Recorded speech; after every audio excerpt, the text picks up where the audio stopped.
Me llamo Amalia Vargas. Y a mis 71 años pensé que ya había sobrevivido a las tormentas más duras de mi vida, la viudez, las noches largas apilando libros en la biblioteca para pagar la hipoteca. Criar a mi único hijo con más ganas que dinero esos años me marcaron la cara. Pero también me dieron una resiliencia callada. Creía que poco en este mundo podía desarmarme de verdad. Me equivoqué. Esa noche, el malecón de Mérida brillaba con las luces reflejadas en el agua. Las farolas balanceándose con la brisa fuera del salón rentado. Adentro, lámparas de cristal iluminaban pisos de mármol pulido, y meseros con chaquetas blancas pasaban con bandejas de plata. Era la fiesta de compromiso de Esteban, el tipo de evento grandioso en el que nunca imaginé estar. Había heredado 35 millones de pesos de la familia de su padre unos meses antes. Y con eso entró en círculos donde los apellidos pesan más que la bondad. Llevaba mi mejor vestido, crepé azul marino que yo misma había cortado, y un collar de perlas que mi esposo me dio cuando Esteban era aún un niño. No era alta costura, pero era mío. Me quedé cerca de las puertas de la terraza, tomando agua mineral, tratando de no estorbar. Cuando Esteban se acercó, tenía a su prometida del brazo y a los padres de ella justo atrás. Su traje parecía hecho a medida, el cabello peinado hacia atrás impecable. Me preparé para la presentación de siempre. Cortés, en cambio, me miró con una sonrisa que no llegó a sus ojos. «Mamá», dijo, voz baja pero cortante para atravesar el murmullo, «ya no eres bienvenida». Sentí que todas las cabezas se volvían. La música pareció tropezar, aunque tal vez solo era mi corazón en los oídos. La madre de su prometida apretó los labios.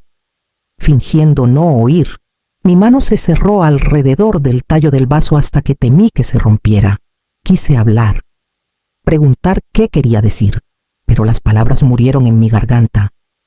Después de 71 años, después de criarlo sola, después de darlo todo por su futuro, mi propio hijo me desechaba como a una invitada no deseada.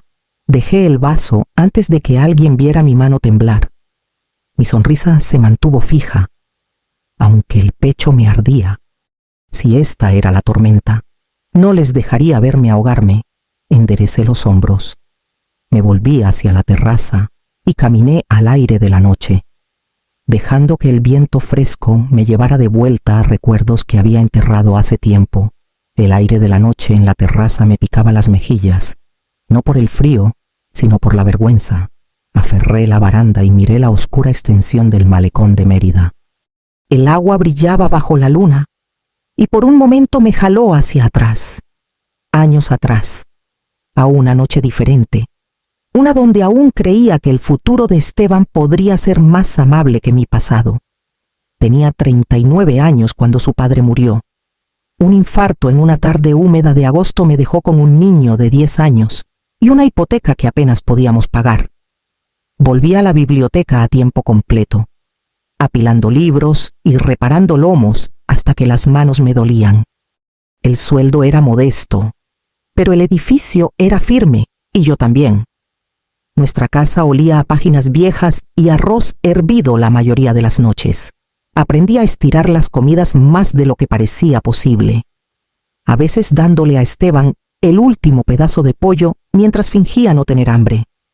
Cuando sus zapatos se gastaban, les cosía las suelas con hilo sacado de fundas de almohada rotas. El orgullo es una costurera pobre, pero lo mantenía caminando. Esteban era listo, rápido con los números y aún más con las palabras. Intenté enseñarle que la dignidad no se mide en posesiones, sino en cómo te portas. La integridad dura más que todo. Le dije una vez mientras remendaba su chamarra por tercera vez. Asintió, aunque sus ojos se desviaron. Para la secundaria, las lecciones eran más difíciles de sostener. Sus compañeros venían de familias antiguas de Mérida, de las que llevan sus apellidos como coronas. Se reían de su ropa de segunda mano, del viejo tsuru que manejaba. Recuerdo una noche que llegó a casa, puños cerrados, camisa rota en el cuello, Tiró su mochila al piso y gritó: «Estoy harto de ser el pobre». Me senté con él en la mesa de la cocina, el ventilador zumbando arriba. «Esteban», dije suavemente, «no tenemos mucho, pero lo que tenemos, lo ganamos. Eso cuenta». Me miró, mandíbula tensa, como si mis palabras fueran piedras que no podía tragar. Aún entonces, lo vi empezar el hambre no solo por comodidad, sino por estatus, por la armadura brillante de la riqueza que mantuviera los burlas alejados. Esperaba que se desvaneciera. En cambio, creció, regado por cada insulto y cada desprecio, raíces hundiéndose profundo. Los años pasaron, y las distancias entre nosotros se estiraron más de lo que quería admitir. Para cuando Esteban cumplió 40, yo seguía en la misma casita modesta cerca del Paseo de Montejo, con las contraventanas descascaradas y el jardín terco pero vivo. Él, en cambio, estaba al borde de una transformación. Cuando el abogado de la familia de su padre lo citó a la oficina en la calle 60, fui con él. Sentada callada en una esquina, el fideicomiso familiar de los Vargas, sellado décadas antes, había madurado. Esteban escuchó mientras leían las cifras: 35 millones de pesos en valor total, algunos atados a propiedades históricas, otros en inversiones antiguas. 5 millones en efectivo, disponibles de inmediato. Vi su rostro palidecer, luego sonrojarse con una luz que nunca había visto. Beatriz López, la abogada, explicó las cláusulas con cuidado. Donaciones anuales a la caridad de al menos 1 millón. Lazos respetuosos y de apoyo con familiares sobrevivientes. Reportes anuales enviados a los fiduciarios para revisión. Estos fondos son un regalo, no solo un derecho, dijo. Vienen con obligaciones. Esteban asintió, impaciente, sus ojos ya más allá de las paredes de la oficina. Podía sentirlo, el dinero ya no eran números. Era una nueva piel que estaba listo para ponerse. En semanas compró una mansión amplia con columnas blancas en el Paseo de Montejo, con vista al malecón donde los turistas pasean y pasan carruajes. Llenó sus cuartos con muebles importados, arte que parecía caro aunque no supiera el nombre del pintor, y un piano de cola que nunca tocó. Afuera, 3 coches de lujo brillaban en la entrada, cada uno más extravagante que el anterior. Las invitaciones empezaron a llegar: bailes benéficos, fiestas en yates, clubes exclusivos donde se reunían las familias antiguas de la ciudad. Esteban se coló en su compañía como si hubiera nacido para eso, hablando de inversiones y alianzas, ensayando un acento pulido de sus bordes ásperos. Para mí, se volvió distante cuando iba de visita. Me hacía entrar por la puerta lateral en lugar de la principal. Me pedía que no mencionara mis años en la biblioteca, sugiriendo que dijera que estaba jubilada de la educación. Veía cómo sus amigos me miraban mis vestidos sencillos, mis manos curtidas, y veía cómo él hacía una mueca, como si mi presencia arrastrara el pasado que quería enterrar de vuelta a la luz. Alguna vez fui su ancla, ahora era su vergüenza.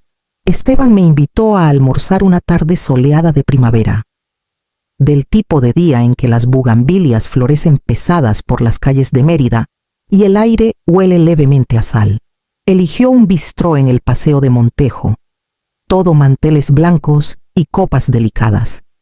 Llegué con mi mejor vestido, el mismo crepé azul marino que usé en su fiesta de compromiso, y llevaba una esperanza callada de que tal vez esta comida significara que quería reconectar. El mesero sirvió agua mineral, y Esteban se inclinó sobre la mesa, sus gemelos brillando al sol. «Mamá», empezó, voz baja pero firme, «hay cosas que necesitamos arreglar si vas a ser parte de mi nueva vida». De su bolsillo sacó una tarjeta blanca pequeña y la deslizó por la mesa. Letras grabadas decían: Renata Delgado, consultora de imagen para la élite de Mérida. «Creo que ayudaría», dijo con fluidez. «Unas sesiones podrían refinar cómo te presentas. Tal vez deja de mencionar la biblioteca. Di que estás jubilada. La gente lo respetará más. Miré la tarjeta. Fui bibliotecaria por 42 años. Eso no es algo para borrar. Sonrió con delgadez, como hablando a un niño. Claro. Pero hay formas de pulir las cosas. Un guardarropa nuevo. Color de cabello que te haga ver menos, cansada. Y el acento podría suavizar el tono. Suena provinciano. Las palabras cayeron más pesadas que cualquier insulto de extraños. Venir de mi hijo. Me oprimieron como piedras en el pecho. Dejé la tarjeta de vuelta en la mesa. Esteban, dije en voz baja. El respeto no se compra en boutiques, se gana. Y si la gente con la que te rodeas no puede ver a su madre como es, tal vez no soy yo la que necesita pulirse. Su mandíbula se tensó y llamó al mesero como para cerrar el tema. No entiendes los círculos en los que me muevo ahora, murmuró. La imagen importa. Mantuve el silencio. Tragando el dolor que subía en mi garganta, ahí me quedó claro para Esteban. Yo no era solo anticuada, era un lastre. Esa noche me senté sola en mi sala. La tarjeta de la supuesta consultora de imagen intacta en la mesa lateral. Mis dedos la rozaron, pero en lugar de enojo, lo que subió fue una tristeza lenta y constante. Pensé en mi esposo, Javier, y el abogado que manejó los asuntos de su familia cuando falleció, Beatriz López Ojos Afilados. Amable a su manera, pero precisa como un libro mayor. En el funeral de Javier, puso su mano en la mía y dijo en voz baja: si Esteban alguna vez se aleja de los valores que construyeron esta familia, Amalia, llámame. En ese momento asentí cortésmente, nunca imaginando que un día necesitaría esas palabras. Pero Esteban se alejaba más, y el peso de su desprecio ya no era solo mío para cargar. Abrí el cajón de mi escritorio, el que guarda facturas viejas y fotos amarillentas, y saqué una carpeta nueva. Sus bordes de cartón se sentían rígidos, casi desleales. Aún así, comencé a meter cosas adentro. Una impresión de mensajes de texto donde Esteban me llamaba Hopelessly Small Town. Capturas de pantalla de sus publicaciones en redes sociales, donde mi casita modesta se reducía a la reliquia donde crecí. Hasta una grabación de mi celular, un almuerzo donde se rió de mi voz provinciana con su prometida, sin saber que había presionado el botón de grabar bajo la mesa. Cada hoja era una herida planchada y preservada. Me odiaba por hacerlo. Una madre debe defender a su hijo, no juntar pruebas en su contra. Sin embargo, cada insulto que me daba en privado se convertía, en público, en un arma que astillaba mi dignidad, y en algún rincón de mi mente, las palabras de Beatriz repetían como una campana: si Esteban deshonra los valores familiares, llámame. Cerré la carpeta y la empujé profundo al cajón, escondiéndola bajo facturas de luz sin pagar, como si me avergonzara su existencia. Mis manos temblaron, no por debilidad, sino por la certeza callada de que el amor había cruzado un umbral hacia algo más duro, más frío y mucho menos indulgente. La invitación a la gala de compromiso de Esteban llegó impresa en cartulina marfil pesada, con bordes dorados. La sostuve mucho tiempo antes de decidir ir. Una madre pertenece a la celebración de su hijo, me dije, aunque mi corazón advertía lo contrario. En la noche de la fiesta, planché mi mejor vestido crepé verde oscuro, que aún me quedaba después de años de remiendos cuidadosos, y sujeté el viejo broche de perlas de Javier en el cuello. No era glamoroso, pero cargaba el peso de mi vida con él. De días más simples cuando nuestro amor bastaba, el salón era una maravilla de lámparas de cristal, todo vidrio y dorado, lleno de las mejores familias de Mérida. Meseros llevaban bandejas de champán, y el cuarteto de cuerdas tocaba algo elegante que no podía nombrar. Entré callada, cabeza alta, aunque ya sentía ojos desviándose hacia mí. Esteban me encontró cerca de la entrada. Se veía afilado en su traje a medida, su sonrisa reluciente para las cámaras que parpadeaban cerca. Al inclinarse, Su mano rozó mi codo, pero su voz fue un siseo solo para mí. No me avergüences esta noche. No dije nada. Solo ajusté mi broche y lo seguí hacia un grupo de invitados. Entre ellos estaba su prometida, Renata, radiante en satén, y sus padres. Gente cuya sola postura hablaba de generaciones de riqueza. Esta es mi madre, anunció Esteban con fluidez. Es una inversionista inmobiliaria jubilada. Las palabras flotaron, pulidas pero falsas. Mi garganta se apretó. Pero no dejaría que una mentira reemplazara mi vida. Me enderecé. Fui bibliotecaria por 42 años, dije. Mi voz firme. Los libros fueron mi fortuna. Las sonrisas a nuestro alrededor titubearon. Un murmullo corrió por el grupo, suave pero inconfundible. El rostro de Esteban se endureció, su mandíbula tensa de furia. Ya no eres bienvenida aquí, espetó, lo suficientemente alto para que los invitados cercanos detuvieran sus conversaciones. El silencio fue rápido, pesado, como una cortina cayendo en medio de una obra. Sentí el calor subir a mis mejillas, pero no bajé la mirada. En cambio, metí la mano en mi bolso de noche pequeño y saqué la carpeta que llevaba, sus bordes pulcros, su contenido innegable.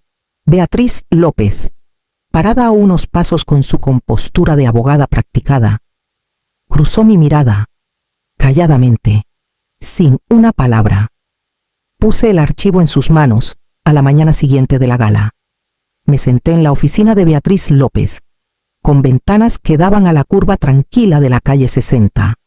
El archivo que le di estaba abierto en la mesa de caoba pulida, su contenido extendido ordenadamente entre nosotras. Beatriz ajustó sus gafas y dio un pequeño asentimiento. Convocaré a los fiduciarios esta tarde, dijo. La evidencia es sustancial. La sección 4 cláusula 2 es explícita. Cualquier acto público de falta de respeto hacia familiares sobrevivientes es motivo de revisión inmediata. Al final del día, 6 personas se reunieron en esa misma sala, los 2 abogados del fideicomiso, un oficial financiero, un historiador familiar, Beatriz y una mediadora nombrada años antes. Examinaron la carpeta, las capturas de pantalla, los textos y finalmente la transcripción que la asistente de Beatriz ya había preparado de la grabación de las palabras de Esteban en la gala. La decisión fue unánime. Todas las desembolsos futuros del fideicomiso se suspenderían hasta una audiencia completa. Por ahora, los 35 millones estaban tan congelados como la mirada que cruzó el rostro de Esteban cuando Beatriz se lo informó. Irrumpió en la oficina sin tocar, su prometida siguiéndolo con ojos nerviosos y abiertos. Esto es vengativo, escupió, apuntándome con un dedo. Me ha tenido envidia desde el principio. No soportó que por fin hiciera algo de mí mismo. Mantuve las manos cruzadas en el regazo. Mi voz fue firme cuando hablé. El dinero nunca fue tuyo sin honor, Esteban. Eso es lo que ignoraste. Su prometida tocó su brazo, susurrando su nombre, pero él se lo sacudió. Los fiduciarios se quedaron en silencio, el aire espeso con su furia y mi calma en negarse a igualarla, por una vez. El balance de poder ya no se inclinaba hacia su arrogancia. Beatriz cerró la carpeta con un sonido suave y decisivo. Hasta que el comité se reúna de nuevo. Todo acceso a los activos del fideicomiso está suspendido. Señor Vargas, le aconsejo que considere sus próximas palabras con cuidado. El rostro de Esteban se sonrojó carmesí. Pero por una vez no tuvo palabras. El desmoronamiento empezó casi de inmediato. En una semana de la decisión de los fiduciarios, Esteban recibió la primera notificación de embargo por la mansión en el Paseo de Montejo, sin acceso a los desembolsos del fideicomiso, los gastos interminables personal, mantenimiento. Seguros devoraron el poco efectivo que quedaba para la segunda semana. Su membresía en el club social fue revocada por falta de pago de cuotas. Un detalle que las páginas de chismes de Mérida captaron con deleite callado.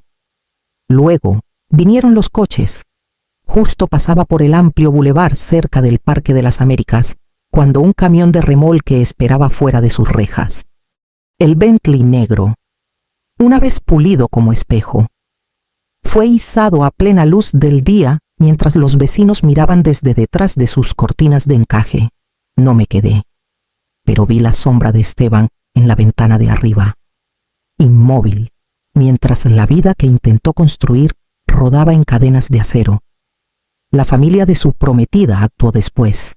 El compromiso con los Delgado se pospuso abruptamente, luego se disolvió en silencio. Sus padres emitieron un comunicado cortés sobre compatibilidad y retiraron a su hija de la vista pública. Las llamadas de sus amigos también pararon. Los hombres que una vez le daban palmadas en la espalda en galas ahora evitaban su número. Fue después de la tercera semana que vino a mí. Lo encontré esperando en mi portal. Corbata floja, ojos inyectados. No tocó, solo entró con una furia desesperada. «Me arruinaste», dijo, su voz quebrándose. «Les diste ese archivo. Los pusiste en mi contra. Tenía todo. Y tú me lo quitaste». Cerré la puerta suavemente detrás de él y puse las manos en el respaldo de una silla, estabilizándome. «No, Esteban», dije suavemente, «te arruinaste tú cuando olvidaste el respeto. El dinero solo reveló lo que ya estaba ahí, por un momento. Pensé que golpearía el aire o gritaría, pero en cambio se dejó caer en la silla, hombros encorvados como un niño atrapado en una mentira. Lo miré, con tristeza y resolución tejidas dentro de mí. Lo que perdió era riqueza. Lo que dilapidó era valor. Los meses siguientes se desplegaron con una gentileza que no esperaba. El ruido de la caída de Esteban, su casa perdida.